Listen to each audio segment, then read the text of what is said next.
ভিডিওতে এই যে লোকটিকে দেখতে পাচ্ছেন, পরিচিত মুখ, তার নাম হচ্ছে মনোয়ার হোসেন ডিপজল। এই ডিপজল ভাই তার বোনদের সম্পত্তি দিচ্ছে না। তার 3 বোন অভিযোগ তুলেছে, তার তিনটি বোন অভিযোগ তুলেছে তার বোনদের সে সম্পত্তি দিচ্ছে না। আমি শুধু ডিপজল ভাইয়ের বিরুদ্ধেই বলবো না, প্রতিটি সংসারে এমন ভাই এমন বোন রহ সম্পদ নিয়ে এই সমস্যা, এবং প্রতিটি ফ্যামিলিতে শুধুমাত্র এই সম্পদ নিয়ে ভাই বোনদের মাঝে ফাটল ধরে। আমরা সেই সম্পদগুলো এমনভাবে নেই, আত্মসাৎ করি, একজনকে দেওয়া হয় আরেকজনকে দেওয়া হয় না। আমি আমার নিজেরটা খেয়ে ফেলছি, নিয়ে ফেলছি, তারপর আমি আরেকজনেরটা ভোগ করতেছি এবং তার জায়গায় থাকতেছি এবং তার জায়গায় করতেছি।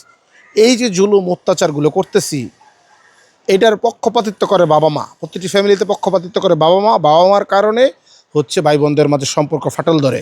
প্রিয় বন্ধুরা, আমার কথাগুলো যদি ভালো লাগে অবশ্যই লাইক কমেন্ট করে আমাকে জানিয়ে যাবেন। আল্লাহ হাফেজ।